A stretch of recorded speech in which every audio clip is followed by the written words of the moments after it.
Friends, कैसे आप सब। तो डियर, आज का जो क्लास है सीडीपी का हम लोगों का फर्स्ट क्लास है। और यहाँ पे हम लोग जो जेटेड का सिलेबस है उसी के अकॉर्डिंग जो है एक एक टॉपिक को पूरे अच्छे तरीके से बिल्कुल स्टार्टिंग से हम लोग डिस्कस करने वाले हैं। ठीक है, फिर हम लोग एमसीक्यू करेंगे प्रैक्टिस सेट में। तो चलिए स्टार्ट करते हैं आज का क्लास। तो पहला जो हमारा टॉपिक है ये आपका विकास की अवधारणाएँ हैं एवं अधिगम से उसका संबंध। तो देखिए, बाल विकास का इतिहास हो गया, बाल विकास की परिभाषाएँ, बाल मनोविज्ञान एवं बाल विकास में अंतर, वृद्धि एवं विकास की संकल्पना, विकास को प्रभावित करने वाला तत्व, जो कि विशेष रूप से परिवार और विद्यालय के संदर्भ में होता है, एवं अधिगम से उसका संबंध, वर्षानुक्रम एवं वातावरण की भूमिका। ठीक है, तो देखिए बालक के जो जीवन यात्रा जो होती है वो विकास की उसका जो विकास होता है माँ के गर्भ में ही आने के साथ ही प्रारंभ हो जाता है। और बालक माँ के गर्भ में एक पौधे की तरह छोटे से अंकुर के रूप में अपना जीवन प्रारंभ करता है तथा धीरे धीरे विकास की ओर बढ़ता है। मतलब इसका विकास जो है गर्भावस्था में ही होता है। और बालक छोटे से निषेचित अंडे से धीरे धीरे पूर्ण अवस्था को प्राप्त करता है। तो ये एक छोटे से अंडे से जो है पूरा पूर्ण रूप से जो है पूर्ण रूप अवस्था में मतलब आ जाता है। जैसे कि आप देख रहे होंगे एक अंडे से कैसे एक बच्चे जो होता है 9 महीने में पूरे वो जन्म लेता है। तो वही यहाँ पे बताने का कोशिश कर रहा। तो देखिए, चाइल्ड साइकोलॉजी जिसको हम लोग बाल मनोविज्ञान कहते हैं। तो बाल मनोविज्ञान जो है बालक के मन और स्वभाव का अध्ययन करता है, अर्थात बाल मनोविज्ञान बालक का मनोवैज्ञानिक अध्ययन करता है। ठीक है, यानी बालक का जो स्वभाव है, उसका मन कैसा है, उसके बारे में जो अध्ययन करता है, ठीक है, उसको बाल मनोविज्ञान कहते हैं। तो बालक का मनोवैज्ञानिक अध्ययन है। तो मानव विकास का अध्ययन मनोविज्ञान की जिस शाखा के अंतर्गत किया जाता है उसे हम लोग क्या कहते हैं, बाल मनोविज्ञान कहते हैं। और बाल मनोविज्ञान के द्वारा जब अध्ययन का क्षेत्र गर्भावस्था से किशोरावस्था वो परिपक्व व्यवस्था तक होने लगा, तो आज बाल मनोविज्ञान को बाल विकास कहा जाने लगा।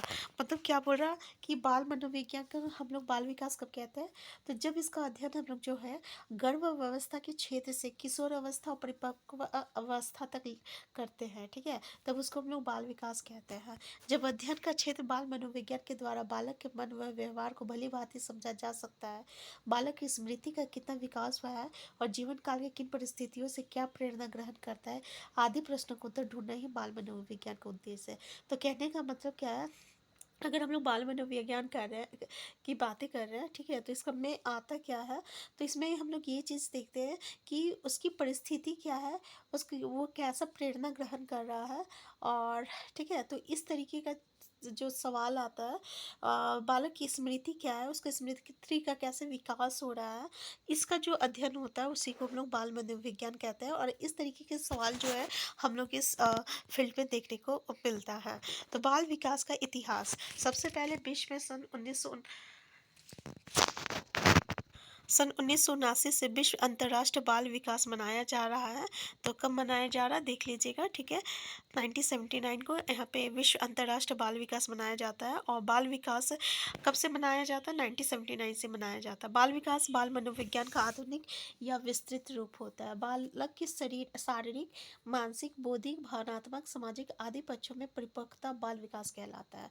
अब देखिए, बालक अगर हम लोग हर एक पहलू का अगर विकास देख रहे हैं, जैसे कि मानसिक हो गया, बौद्धिक हो गया, भावनात्मक हो गया, सामाजिक हो गया, शारीरिक हो गया, ठीक है, तो इसी को हम लोग बाल विकास कहते हैं। तो 17वीं सदी तक बालक के विकास के अध्ययन का कोई महत्व नहीं दिया जाता था, परंतु प्राचीन काल में ही कहीं दार्शनिक बालक के विकास के अध्ययन के लिए निरंतर प्रयासरत रहे हैं। यानी पहले इस पर कोई इंपॉर्टेंस नहीं दिया जाता था, फिर उसके बाद जो है इसके बाद धीरे धीरे इस पर काम किया जाने लगा। प्लेटो जो है यूनान के थे, 4027 3 से लेकर 344 ईसा पूर्व तक। और इसकी जो पुस्तक थी द रिपब्लिक में इस तत्व को स्वीकार किया गया है कि बाल अवस्था के प्रशिक्षण का प्रभाव बालक के बाद की व्यावसायिक दक्षताओं पर और समायोजन पर पड़ता है।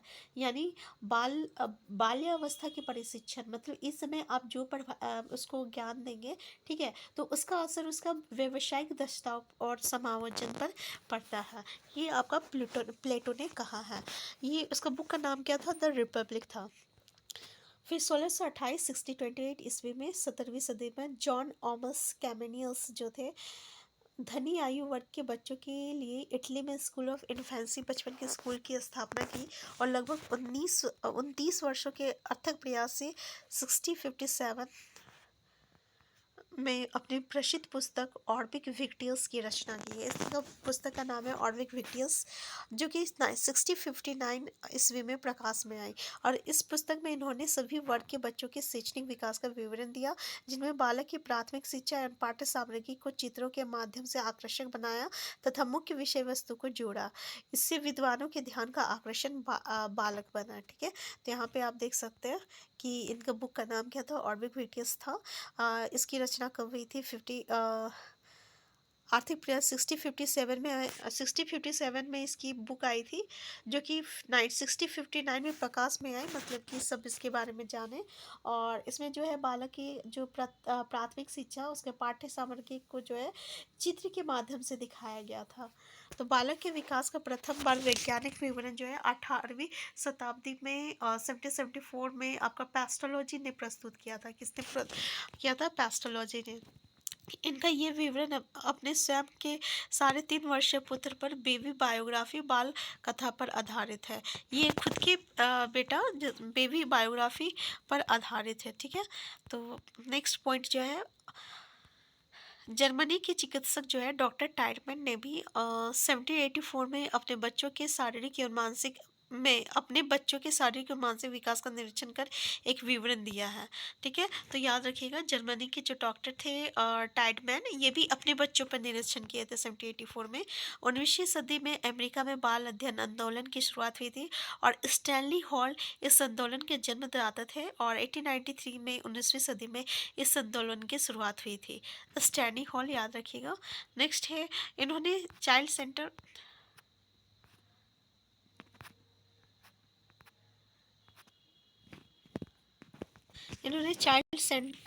चाइल्ड स्टडी सेंटर, बाल अध्ययन समिति तथा चाइल्ड वेलफेयर ऑर्गेनाइजेशन, बाल कल्याण संगठन जैसे संस्थाओं की स्थापना की तथा बायोग्राफी भी तैयार की। किसके बारे में बोला जा रहा है? स्टैनी हॉल के बारे में बोला जा रहा है कि ये child study centre, study society और चाइल्ड वेलफेयर ऑर्गेनाइजेशन, इस तरीके के संस्था का इन्होंने स्थापना किया था।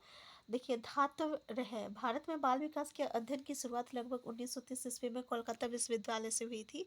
तो याद रखिएगा। अब इसका परिभाषाएं जो है अलग अलग, जो मनोवैज्ञानिक जो है अलग अलग तरीके से दिए।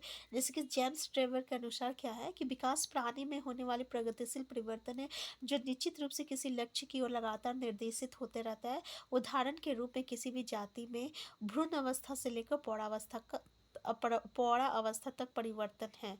ठीक है, ये क्या कहते हैं जेम्स ड्राइवर? ये कहते हैं कि विकास जो होता है ना, ये किसी भी प्राणी में प्रगतिशील परिवर्तन होता है, जो कि किसी लक्ष्य तक रहता है। ठीक है, किसी लक्ष्य की ओर रहता है।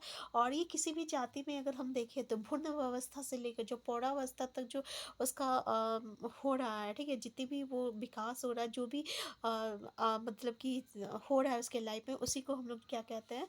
जो भी परिवर्तन हो रहा है उसी को हम लोग विकास कहते हैं। नेक्स्ट हॉलॉक के अनुसार क्या बोल रहा है? तो यहाँ पे इसका कीवर्ड क्या है?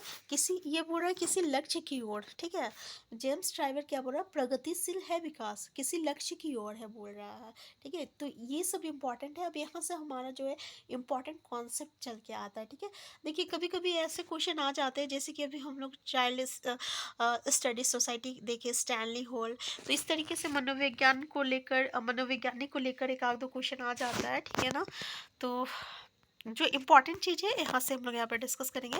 जैसे कि जेम्स ट्राइब के बारे में हम लोग देखें तो यहाँ पे हमें एक कीवर्ड देखने को मिला कि भाई ये विकास को बोल रहा प्रगतिशील, लेकिन बोल रहा है कि एक निश्चित लक्ष्य की ओर होना चाहिए। ठीक है, मतलब एक निश्चित लक्ष्य की ओर। ठीक है, फिर हॉलॉक क्या बोलते हैं कि विकास की सीमा अवृद्धि तक ही नहीं है, अपितु इसमें पौरावस्था के लक्ष्य की ओर प्रगतिशील क्रम निधि रहता है। विकास के परिणाम स्वरूप व्यक्ति में अनेक नवीन विशेषताएं, नवीन योग्यताएं स्पष्ट होती है। ठीक है, ये क्या बोलते हैं? सीमा जो होता है अवृद्धि तक ही नहीं, अपितु इसमें पौरावस्था के लक्ष्य की ओर, यानी पौरा अवस्था के लक्ष्य की ओर, ठीक है, उसके बाद भी और प्रगतिशील क्रम निधि रहता है, ये हॉलॉक बोलते हैं। बर्ग के अनुसार क्या बोल रहा है कि बाल विकास मनोविज्ञान की वो शाखा है जिसमें जन्म पूर्व अवस्था से परिपक्वता अवस्था तक होने वाले विकास का अध्ययन किया जाता है। यानी ये क्या बोल रहा, जन्म पूर्व अवस्था से लेकर परिपक्वता अवस्था तक, ये एक वर्ग बोलते हैं। ठीक है, तो ये सब हमारा कीवर्ड है। जैसे कि इन्होंने पौरावस्था से बोले कि लक्ष्य ये आपका हॉलॉक क्या बोलते हैं यहाँ तक हम लोग देखें कि ये भ्रूण अवस्था से लेकर पौरावस्था तक किसने कहा था, तो ये आपका जेम्स ट्रेवर ने किया था। और ये बोलते हैं कि पौरावस्था के लक्ष्य की ओर प्रगतिशील क्रम निधि होती है, किसने, हॉलॉक ने कहा था। और बर्क बोलते हैं कि ये इसका जो है जन्म पूर्व अवस्था से लेकर परिपक्वता अवस्था तक जो है होने वाले विकास का अध्ययन किया जाता है।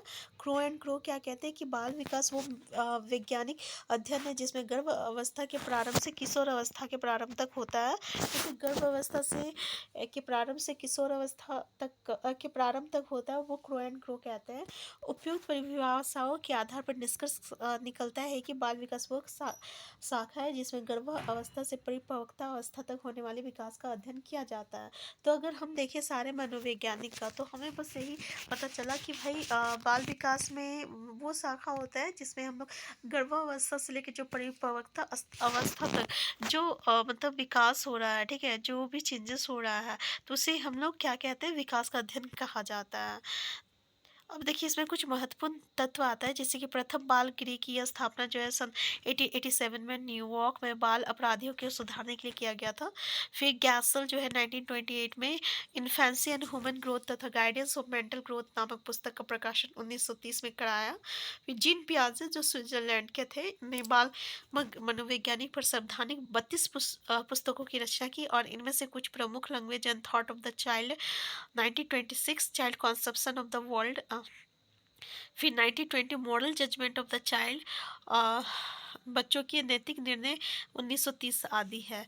ठीक है, तो इंग्लैंड में सली ने British association for child study की स्थापना की। और बालक की नेक्स्ट पॉइंट जो बोल रहा है, ये बोल रहा बालक के अध्ययन संबंधी प्रथम पत्रिका का प्रकाशन स्टैनली हॉल ने biographical sketch of an infant नामक पुस्तक प्रकाशित की है। तो biographical sketch of an infant किसने किया है, स्टैनली ने किया है। और इंग्लैंड में सली ने क्या किया था, तो British association of child study किए हैं। और पेयर ने अपने नवजात पुत्र की सहज प्रक्रियाओं का विकास तथा अनुभव का अध्ययन जो है माइंड ऑफ द चाइल्ड नामक पुस्तक में लिखी है, किसने किया, पेयर ने। और बाल अपराध जैसे व्यवहारों के निदान के लिए विलियम हीली ने 1909 में शिकागो में प्रथम बाल निर्देशन क्लिनिक खोला, और बाद में वो ये सेवा केंद्र विलय हो गया। वर्तमान में इसका परिवर्तित रूप विद्यालयों में कैरियर डे के रूप में जाना जाता है। ठीक है, तो आज का क्लास हम यहीं तक रखते हैं, इससे आगे हम लोग नेक्स्ट क्लास में डिस्कस करेंगे। Thank you.